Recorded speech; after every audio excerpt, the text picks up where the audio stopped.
Uy, Berlo, libre mo naman ako milk tea. Kanina pa ako nauuhaw eh. Anong milk tea, Turjang? Mahal na mahal nun. Ayun sa tabing kanto may palamig. Yun na lang. Guys, saan ba tayo pupunta?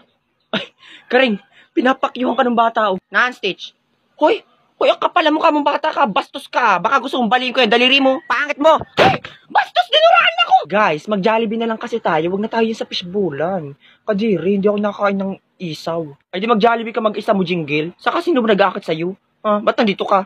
Ano bang pakialam mo, Borloloy? Buti nga nandito ko eh, kasi alam ko naman mga wala kayong pera kasi nga mahihirap kayo. O di kung halimbawa naubusan kayo ng pera, pwede ko naman kayong pautangin. Kaso, doble nga lang ang balik. Dobleng suntok sa mata, kabilaan. Gusto mo?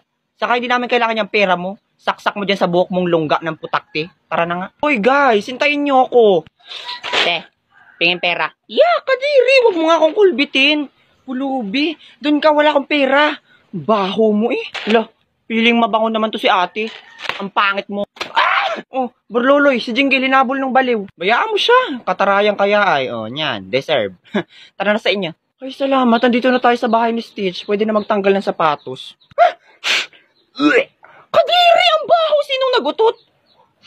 Turjang, ang baho ng paa mo. Hangal ka, Karing. Nabulsot ako sa kanal kanina. Para ka kasing tanga kanina. Bay patulak-tulak ka pa nung nakita mo yung crush mo. Stitch, saan ba may hugasan dito? Lalabang ko yung medyas ko. Hoy, Turjang, bakit ganyan yung hinlalaki mo? Parang bulok na kimchi eh. Linisin mo nga yung mga ingron mo, kadiri. Tanga, design yan, no?